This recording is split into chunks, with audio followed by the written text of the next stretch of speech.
mangled up. But for the first time here tonight, the terrified victim with a $20,000 price tag on her head. Jennifer's dead. No way. Really? Dead? Not quite, but having to play dead and talking only to 2020. At that moment, did you sense you were very close to being dead? Absolutely, yeah. David Muir with a real-life murder for hire. Every step of it followed in real time. If she wasn't going to have him, you weren't going to have him either. The plotting caught on surveillance tapes you'll only see here. Don't think I'm a bad person, but if something happened and one of the kids get killed, oh well, I'm sorry. Every sick twist of her mind, every minute of terror once her rival finds out. Is she still in danger? Every day I live in fear because of her. Tonight, they're caught in a bad romance. She says to you she feels like she's living a Lifetime movie? Yes. Now she's living a 2020. Here's David Muir and Elizabeth Vargas. Tonight, that murder for hire plot that unfolded in a supermarket parking lot. The 2020 exclusive, the tapes only seen here of a suburban soccer mom plotting to kill the other woman. And tonight, right here for the first time, that other woman who was supposed to be dead, very much alive and talking only to us. Even she couldn't believe the plot to kill her until she saw it play out right here. This evening, we head back to that supermarket parking lot with the survivor who had no idea who she was about to meet. First came Howard and Nicole, then came Howard and Jennifer. In this love triangle, two's company, three's a crime. Jennifer's dead. No way. Jennifer's dead. It's like a made-for-TV movie. Why can't you love me? The strange but true love story of Nicole Facenda, ruthless romantic, set in a soprano land of big hair and broken hearts. Want a sandwich? No, I'm all right. The Garden State, where smokestacks grow, with the surprisingly irresistible charm of Howard, a chauffeur, drove one woman over the edge. I want to go piss on a grave. And as you're about to see, it could get another one killed. A 42-year-old suburban soccer mom is about to settle the score by hiring a hitman. It all starts right here. Keep your eye on that white car pulling into a supermarket parking lot. And out comes our leading lady, looking for trouble. How you doing? Hi, how are you? Have a seat. I'm here to go shopping, to go get flowers. I have this big event, you know. I'm so busy today. I have all of 10 minutes. Okay. She says she's there to buy flowers, roses maybe, with some very sharp thorns. Nicole hoping her problem can vanish like magic. So what can get done? You could just make her disappear. You could, what can get done? When you say disappear, like you want her out of this state, or you want to, you know? Nicole says she and Howie had it all. Fancy casinos, fine dining, first-class vacations. An easy life, she says, at her expense, until Howie's secret worlds collided. The 54-year-old falling for a younger woman, Jennifer, just 33. Nicole and Howie have a son, but Howie and Jennifer would have two sons. She's just a who's been involved. I think she's like 30 years old. She's got 2 kids. We have this hatred thing because we're both fighting over this complete loser. We both have kids with this loser. So he bounces back and forth. He uses her, he uses me. You don't want to hear the whole. You hear Nicole say she wants Howard to suffer, but it's Jennifer she wants gone. I could do it myself, but I don't want to have my hands on anything. So here in the parking lot in broad daylight, as shoppers push their carts right on by, there is one shopper in the market for murder. I need somebody who can just get something done, then leave and disappear. They have big fat envelope in their pocket, and then my problem. When Howie walks out on Nicole, at first, she follows the time-honored tradition of jilted lovers the world over. She turns to Facebook, posting family pictures and a furious rant about Howie's secret life with 2 families. But among those who see the post, one of Howie's relatives, a guy we'll call Sonny. They start chatting online and on the phone, chatting about murder.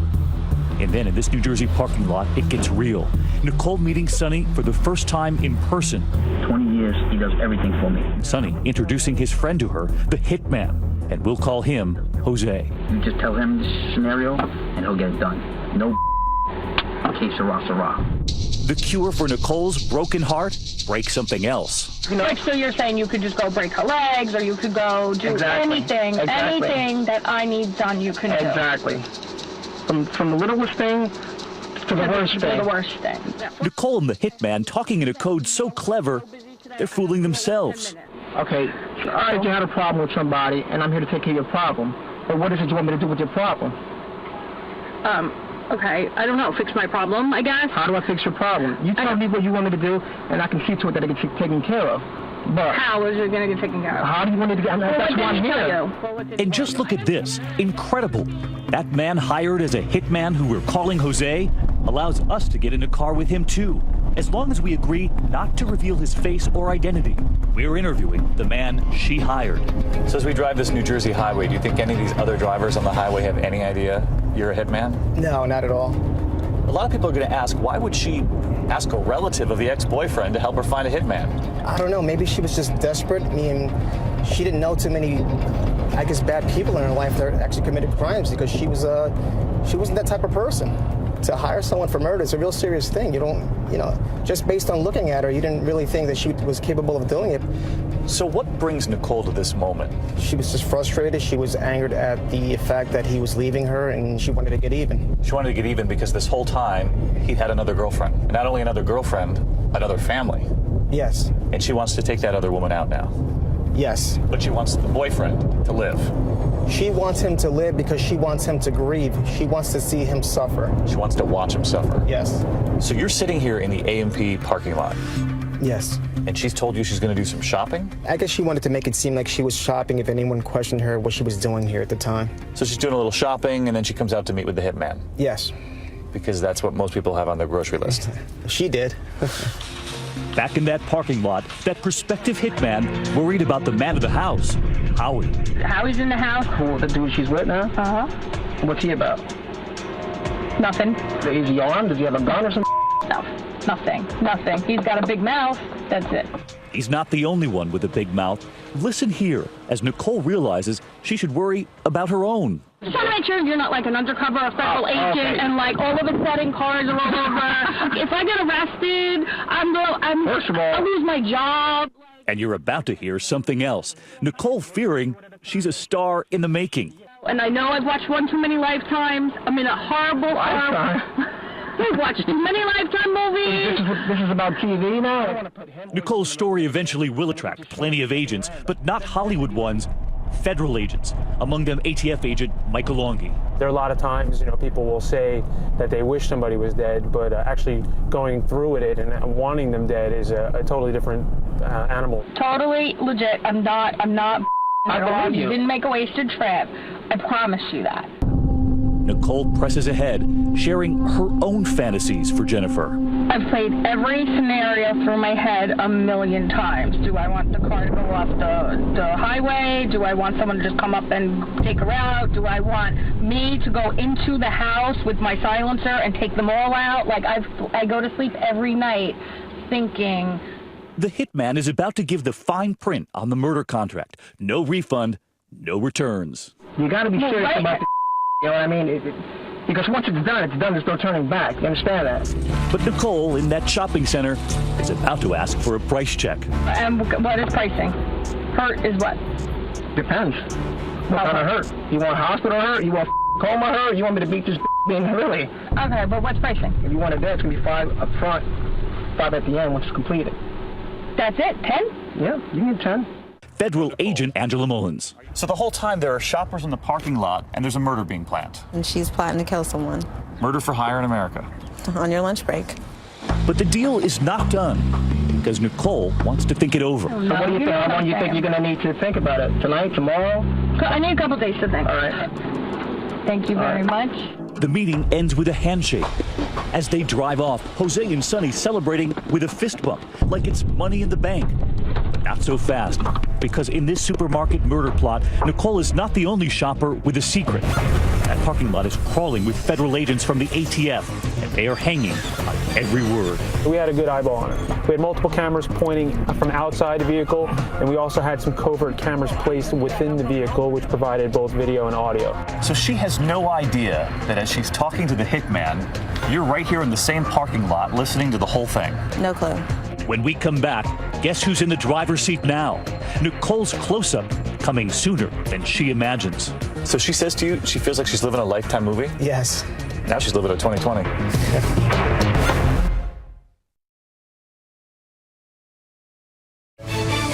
2020 2020's bad romance continues. Once again, David Muir.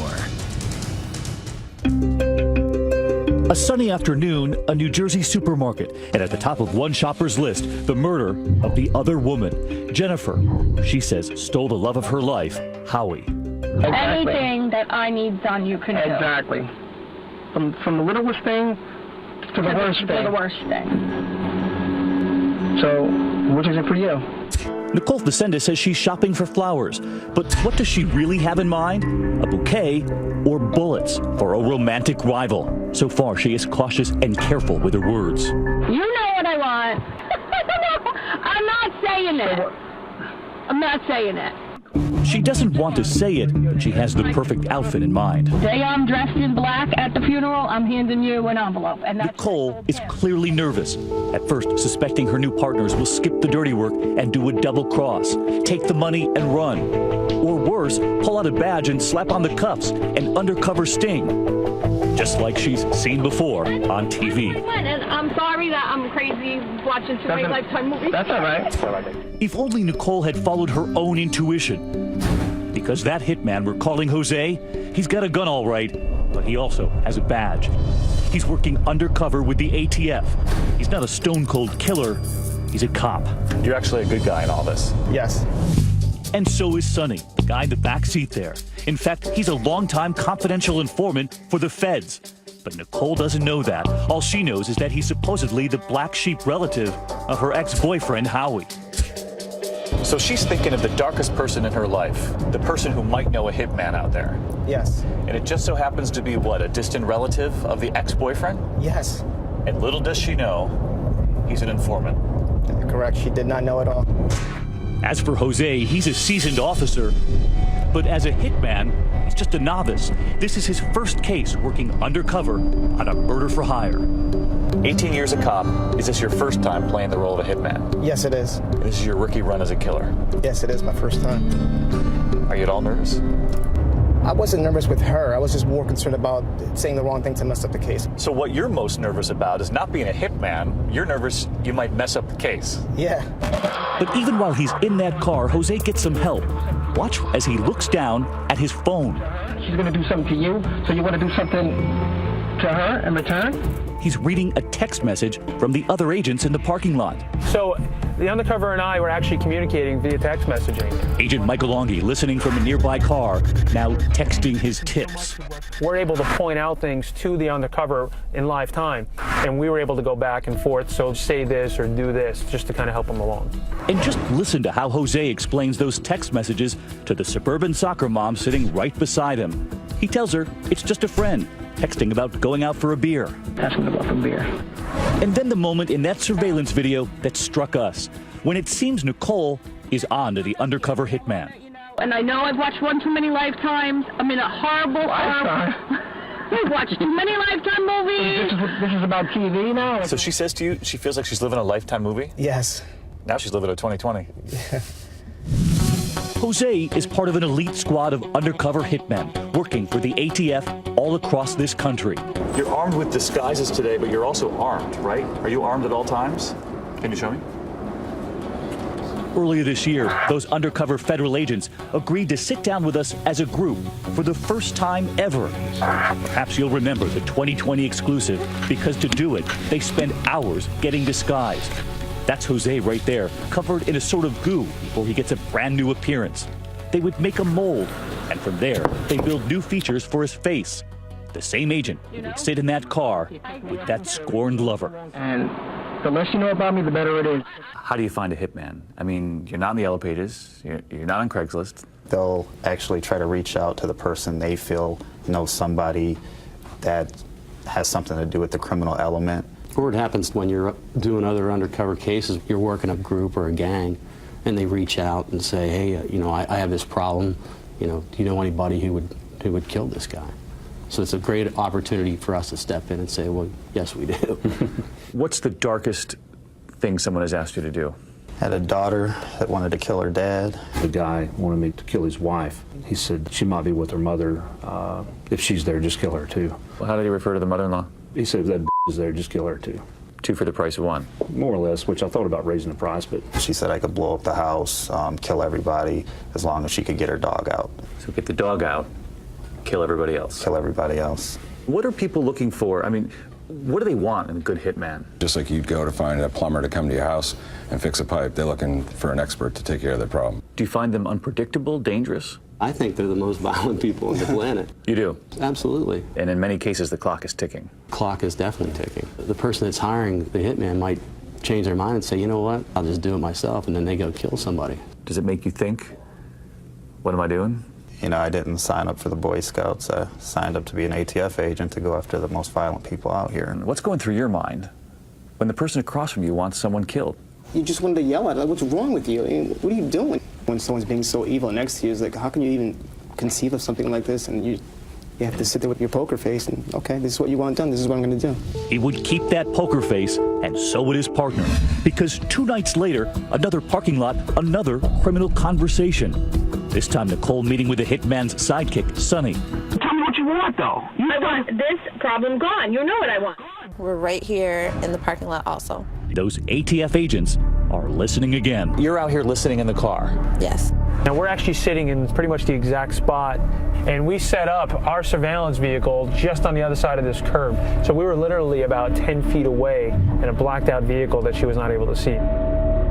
So this is where you're listening to her? Yes. The informant's got a live wire? Yes. And for the first time, she's not holding back about what she wants done to this woman. Not at all.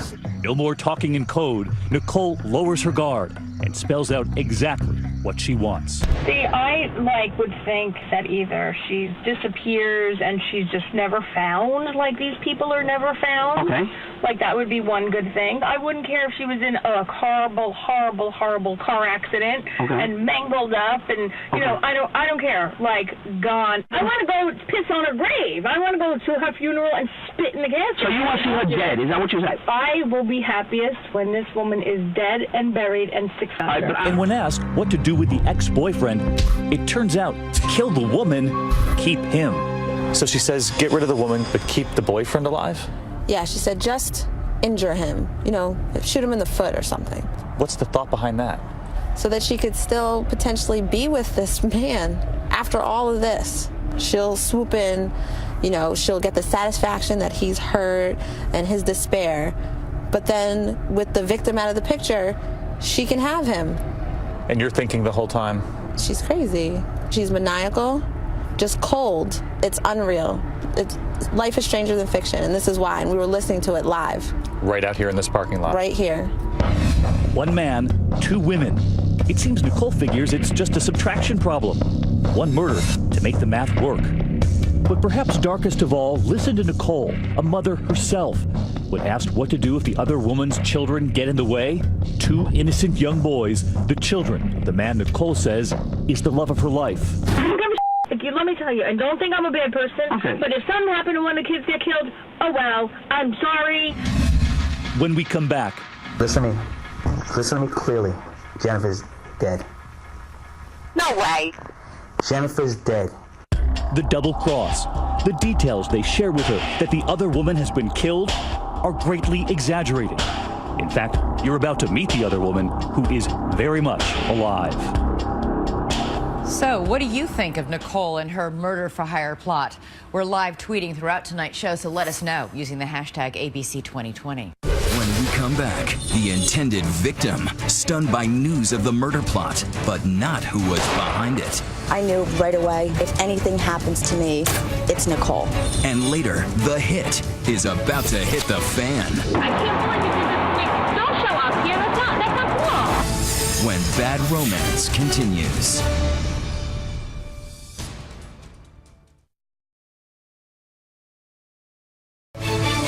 2020 continues. Here again, David Muir.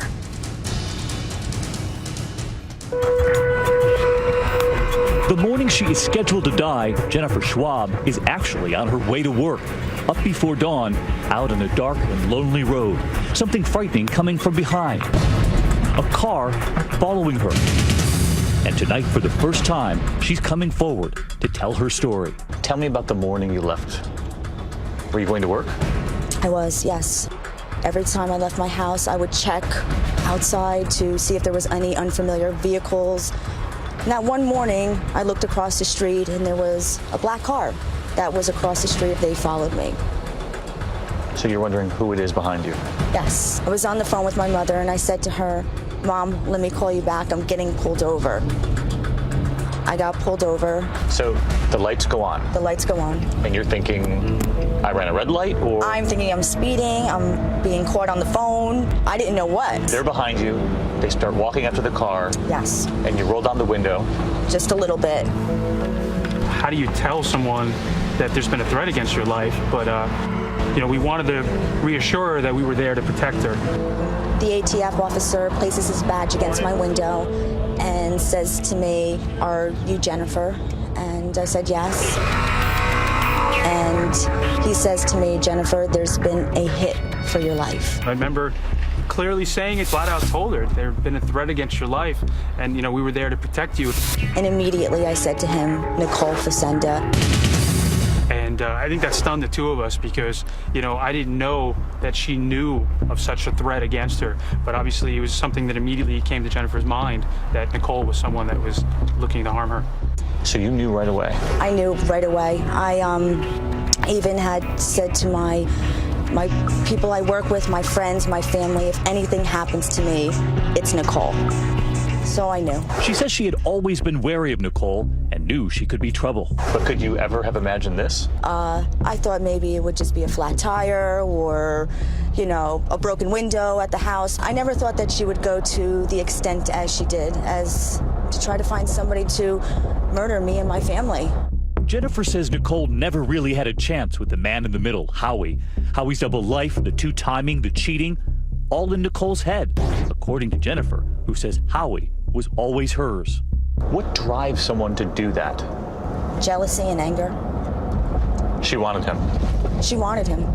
She wanted him from the time that I met him. But what you're telling me is that she never really had him. That's correct. But don't forget, Howie and Nicole have a child together, a son, 11 years old. And at one point, when Howie and Jennifer break up, Howie moved back in with Nicole. There was a lot of pressure in our relationship, and Nicole made it easy for him, manipulated him by saying that she would help him financially and, that she could do things for him that I could not do. And that hurts. That hurts to know that because of money and greed, he left and went to live downstairs in her basement. And for those of you who might be thinking Howie is a two-timer, Jennifer says he's not. The double life that people said he lived is not the double life he lived. But she wanted you wiped off the earth. Yes. And when you hear it from her own mouth. Don't think I'm a bad person, but if something happened and one of the kids get killed, oh well, I'm sorry. How did you react? Hurt, anger. I can't fathom how somebody, a mother, Nicole being a mother herself, would want to do to myself, my family, and my children. Jennifer never saw the surveillance tape of that murder plot unfolding in that supermarket parking lot until she saw those tapes play right here on 2020. I will be happiest when this woman is dead and buried and 6 feet under. She said she'll be happiest when this woman is buried and 6 feet under. Mm-hmm. It makes you so angry to hear those words. I led my life. I raised my kids. I didn't do anything to deserve this at all. Does it sound like something out of a quote Lifetime movie? Absolutely, it does. Nicole never got the best of me. I'm too strong for that, and that's what I really think made her go to this extent of trying to murder me. The agents take Jennifer into protective custody. Her first instinct to check on her 2 young sons. I wanted to make sure that my family was safe. But she's not allowed, because now it is the agents who want Jennifer to disappear, part of their own plan, taking her phone, cutting her off from the rest of the world. You couldn't make any phone calls? I could not make any phone calls, because no. They told you this plot is unraveling right now? Correct, yes. And we need you? Yes. Because what those agents are going to need is for Jennifer to play dead. We needed to kind of close her off and really simulate what it was that we were trying to affect. There's always a threat, which is why we still had to bring her into our protective custody and keep her pretty much dark from her family and her friends that day so that we can go ahead with the rest of the story that the murder had been committed. When we come back, you'll see the moment Nicole's murder plot backfires. Wait until you see the look on her face when the hitman comes calling.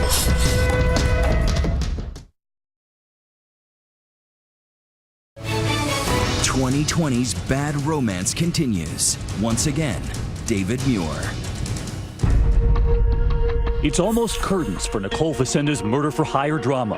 Her plot, to kill her ex-boyfriend's new lover, fatally flawed and about to flop. How you doing? Hi, how are you? Have a seat. The hitman hired by the New Jersey soccer mom is a cop. His sidekick is a snitch. The ATF is watching every move, building their murder-for-hire case. The would-be victim, Jennifer, now part of the case, getting ready to play dead. But Nicole knows none of this. She thinks everything is running according to plan. Nicole's so eager now, she doubles the fee, putting a $20,000 price on Jennifer's head. And look at this, the photo she texted to Sonny and Jose, making sure they kill the right woman. And then she texts the picture of the girlfriend. Yeah, it doesn't get any more serious than that. Tonight, right here, for the first time, we hear the flurry of phone calls that follow those parking lot meetings. Sometimes Nicole, the soccer mom, calling from the sidelines, just a few feet away from where her child is playing. I'm at the soccer game, and my sister is here too with her kids. So when she walks over, I hang up. The hitmen wonder, once their deed is done, when Jennifer is supposedly dead, how will they prove it to Nicole? When she's finished and gone, how you gonna, and how can I show you that she's gone? I don't know. You guys figure that out. I have no idea. Picture? I have no idea. Pictures. That's the only way I can do. I can get him to give you a picture of her dead, finished. You figure out how to give me proof. And you know, the only thing is the only proof I have is when I go to the funeral, I'm going to be happy as. Their solution, a gruesome souvenir, a photo of her dead. But Nicole has a better idea. I don't want a picture. I'm going to get busted with the picture. I don't want any pictures. I'm going to go to the funeral. She doesn't want a picture. She wants to go to the funeral. She wants to go to the funeral. She wants that satisfaction, knowing what she's done and kind of savor it, which is quite sick. So seeing the casket, she thinks is better proof than any picture. Absolutely. At the end of the rainbow, when it's all done and finished, you'll pay him the rest, correct? Then at the end of the rainbow, you know, we'll figure it out. Absolutely. When you see a bullet in her head from a picture, finished, will you have the money ready for him? Bottom line. Yeah, I will when it's done. Nicole is now one step away from closing the deal. She'll make a down payment, the balance due after Jennifer is dead. Murder on layaway. They set up another meet at a local restaurant, but she has no idea those ATF agents will be there too. So you're right here at the Olive Garden. People are having dinner, and you're waiting for her to show up with the cash. Right. And you're waiting, and she's not here. Exactly. And no sign of her. No sign of her. Concerns racing through their heads. Has she changed her mind? Does she now want out of that Lifetime movie? Or worse, has she taken action on her own? Suddenly, she's calling Sonny. Hey, where are you? And where has she been all this time? At her son's soccer game. And she's now pulling up right next door. And where is she? She's over at the Exxon. Over here. She's now just a few hundred feet away. Okay, he's moving. He's gonna go now. The agents scramble, their wires, their cameras out of position. Listen, he's gonna have to walk over to the Exxon station. They see Nicole hand Sonny a thick envelope. And what's inside? Her down payment, cash. How much cash? She did $2,000. So basically, it's a down payment on murder. It's a down payment on murder. Because once this money was received, we knew at any point that we could, in fact, arrest her. The agents have heard enough, but still no arrest. Nicole allowed to drive off. They want more evidence for an airtight case, as the murder-for-hire plot now enters its final hours. The next call I'm going to do to you is when she's gone. She's 86, dead, finito. That's it. Once you're dead, you're dead. You follow where I'm going with this? Yeah. Nicole at work at that New Jersey hotel, getting the phone call she says she'd been waiting for. The hit on the other woman. Sonny, the hitman's helper, is on the line, calling to say the job is done. Listen to me clearly. Just call me. He did what you said to do. Jennifer's dead. No way. Jennifer's dead. He shot her. He said he shot her in the head. He has proof to bring you whatever. She's done. She's dead. Sonny tells Nicole the hitman made the murder look like a botched robbery. You said to get rid of somebody. He shot her, made it look like a robbery. He wants his money. He's going to go to your hotel and get it from you. I don't care. He can come here. It's not here, and I don't have anything here. Nicole doesn't seem to believe it. He did what you said to do. He killed her. He wants the money. Okay, you gotta calm down. You have to calm the hell down, first of all. ATF agent Michael Longi and his team still tracking the case, watching and listening to it all. She didn't believe the murder hadn't been completed because she was making phone calls and actually watching on television to see if a murder had been committed. Nicole will see if she can fit paying off the hitman into her busy schedule. I'm at work since before 10. I have to go to 2 more appointments. I can't even be bothered in these 2 appointments. I will call you when I'm done with these 2 appointments. I got a 12 and a 1, and then I will call you after that. Nicole at work, not knowing she's enjoying her final moments of freedom. The ATF agents send in Sonny, the informant, still playing the part of the killer's helper, to see what Nicole will do, what she'll say. I can't believe you did this to me. Don't show up here. That's not cool. I don't believe either one of you at this point. I don't believe either one of you. But Nicole's day is about to get much worse. So she's working here at a restaurant. Yeah, she's a catering manager. And she has no idea that you're about to move in. No clue. So you come around the front here, and you walk right into the restaurant? Yeah, we walked right into the DoubleTree. And you ask for her? And we just asked for her at the front reception desk. And she comes out? And she comes out, and she was just questioning and looked, so surprised and startled. And what do you tell her? We tell her that she's being placed under arrest. So you cuff her and you haul her right out of these doors here? Yes. And what was she saying in the car? She was like, I can't believe this is happening. And she was starting to get teary. And she was like, why? She actually had some tears in the car. Oh, yes. In the back seat. Yes. Nicole, not a killer after all, just a grim weeper. Were those tears for the girlfriend she tried to have killed? No, they were for herself. You'll remember our hitmen, who are in fact undercover federal agents. When you're in that courtroom and you see the person that you've caught and they look at you, what do you read in their eyes? They hate you. Hatred. That person trusted you with everything, and suddenly they find out that you have betrayed them. I enjoy that part. That's the part where they know they've been had. You did your job. It's the only time you can actually come out of your role and just be like, yeah, I got you. Nicole eventually pleading guilty and getting 10 years in federal prison. And from that prison in West Virginia, she is reaching out to 2020, sending an email saying, I thank God every day that no one got hurt from my careless actions. I would like to apologize to the victim and her family. I am not and have never been a violent person. I was a woman destroyed by emotions, and I am paying for it dearly. And Nicole also accuses the feds of baiting her. I was at an emotional low point in my life, and they took advantage of that, she says. But that hitman, reminding us in that supermarket parking lot, he gave her several outs. You got to be serious about you know what I mean? Because once it's done, there's no turning back. You understand that? When we come back, the reason Jennifer is afraid it'll never be done, why she fears Nicole, even from behind bars, is still a threat. Because you think she's still determined. Yes, absolutely. And an emotional moment in that supermarket parking lot where the plot began. We'll see who Jennifer is about to meet.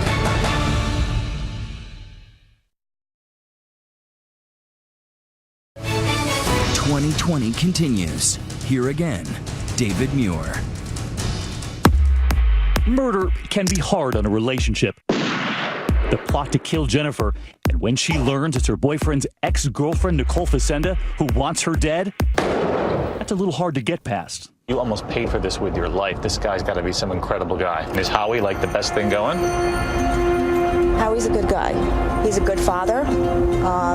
He's very caring. Unfortunately, he got involved with Nicole, and it all came down to this.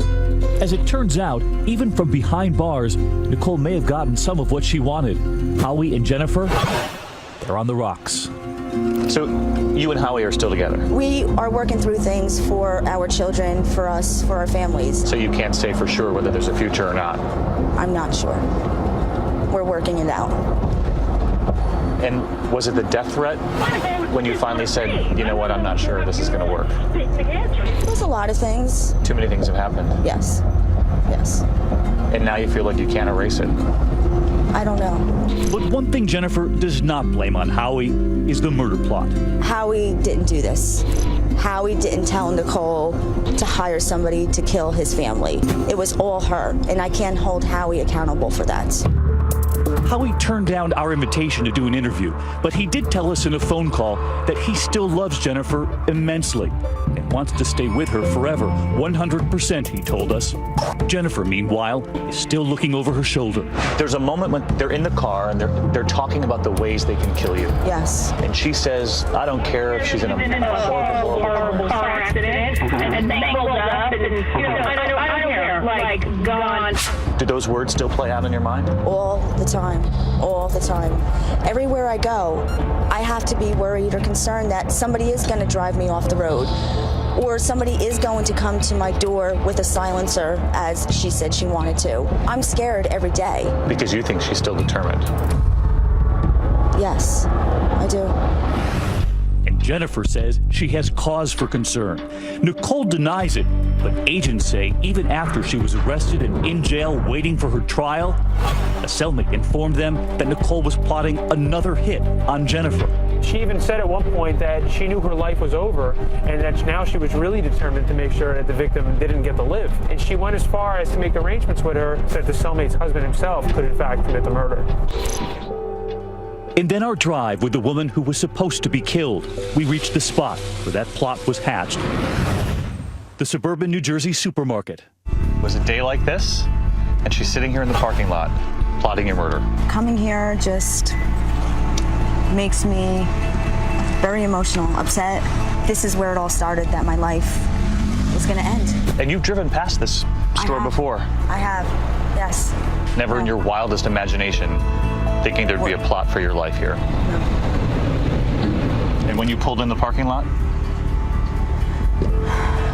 Just a lot of emotions. Just the thought that 2.5 years ago almost that I could not be here, that my children would be motherless. And this is where it all started.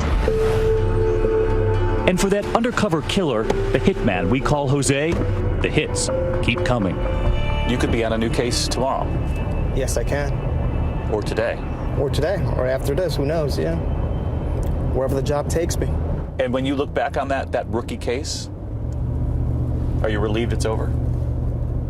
Yeah, I'm glad it's over.